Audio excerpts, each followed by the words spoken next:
গলে তলে আল্লাহ রহমর গিরিহর তুমি আল্লাহ সাহেব যদি কর দরিয়ার পার গুরুর কই গোখায়ে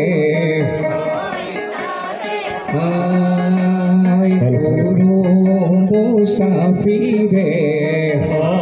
সাহেব হায় হায় খাই লোগন পুকুরি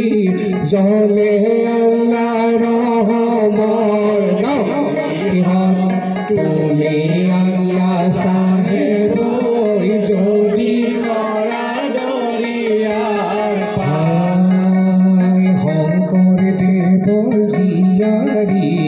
হয় সাহেব দেবৰ ভুয়াৰি এ হায়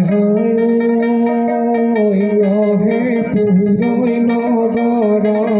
ঘৰে আল্লাহ ৰহমৰ গিৰিহৰ তুমি আল্লাহ সাহেব যদি শংকৰ দেবৰে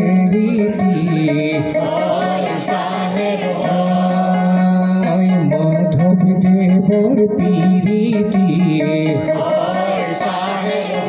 এ হায় গোপাল দেবৰ হৰবৰ খনি আল্লাহ ৰহমৰ গিৰিহৰ তুমি আল্লাহ সাহেব যদি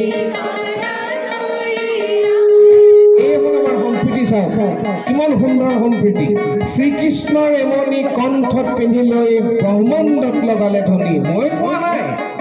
গুৰুজনাই কৈ গৈছে আজান ফকীৰে ক'ত বাগদাদ ক'ত অসমত আহি নিজৰ পোচাকযোৰ খুলি নিজৰ ভাষা ত্যাগ কৰি অসমীয়া ভাষা গ্ৰহণ কৰি অসমীয়াত্ব লৈ তেখেতে কৈ গ'ল আমাক শ্ৰীকৃষ্ণৰে মনি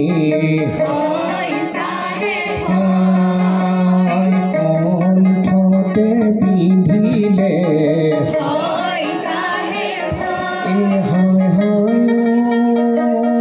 ব্ৰহ্মাণ্ডত লগালে ধনী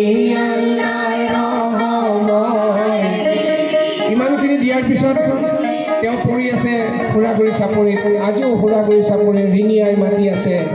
খুৰাগুৰি চাপৰি হয় দিখদৈ কাষৰি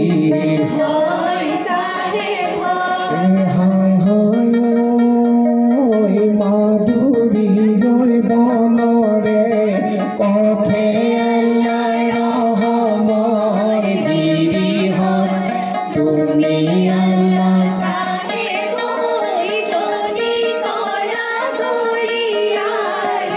মই কিন্তু এতিয়া এটা খুবেৰে কথা ক'ম আপোনালোকে কোনো মোক দুখ নধৰিব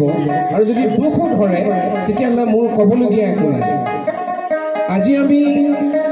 অসমীয়া সমাজখনে এনেকুৱা এটা গতি লৈছে যিটো গতিত আমি জিকিৰ গাঁও আহক বুলি ৰাইজক মাতিব লগা হৈছে জিকিৰ গাবলৈ আমাৰ বিশেষকৈ মই আমাৰ অসমীয়া মুছলমান মানুহখিনিক কৈছোঁ খুবেৰে কৈছোঁ আৰু মই এইটো সমীৰণক মোৰ মনৰ কথা কৈছোঁ সমীৰণে মোক বহুত ভালদৰে জানে মোৰ ভাতৃ হয় তেওঁ জানে আমাক কিন্তু আজি আমি এটা অনুষ্ঠান কৰিবলগীয়া আছে সমীৰণ আমি